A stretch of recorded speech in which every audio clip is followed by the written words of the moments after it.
Bienvenue dans un nouvel épisode de One Minute Tip, une émission où je vous présente une astuce en une minute. C'est parti. Aujourd'hui sur Premiere, je vous montre comment instantanément améliorer vos étalonnages. Alors pour moi, il y a quelques astuces. La première, c'est utiliser le moniteur lumétrie. Ça vous permet vraiment de voir où vous en êtes au niveau de vos couleurs. C'est très important. À l'œil nu, on ne s'en rend pas compte. La lumière environnante a vraiment un impact sur ce qu'on voit sur l'écran. Donc il faut vraiment se référer à un outil qui est vraiment fiable et qui vous donne des données exactes sur votre image.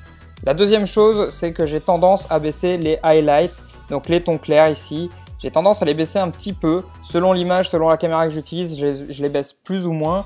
Mais ça permet, dans mon opinion, d'avoir un détail qu'on n'a pas si c'est trop élevé et un effet moins vidéo. Ensuite, autre astuce, j'utilise souvent la vibrance plutôt que la saturation. Ça me permet d'avoir des couleurs qui pepsent un petit peu plus sans être trop dénaturées. Après, c'est le juste équilibre à trouver entre vibrance et saturation pour que les couleurs restent naturelles. C'est vraiment très important. Pour finir, dernière petite astuce, c'est d'aller dans les courbes ici et d'aller dans luma ou saturation et de baisser en fait la saturation des ombres et des highlights. Ce que ça permet de faire, c'est que ça permet d'avoir des couleurs beaucoup plus naturelles. Vous voyez par exemple, c'est très subtil, mais si je le désactive, on voit par exemple que les ombres dans les arbres ici sont un petit peu plus naturelles parce qu'elles sont désaturées et naturellement les ombres dans la nature sont désaturées et les highlights également. La saturation n'est pas la même en fonction de la luminosité qui s'applique sur un objet. Et du coup, ça vous donne une image qui est beaucoup plus claire, beaucoup plus naturelle.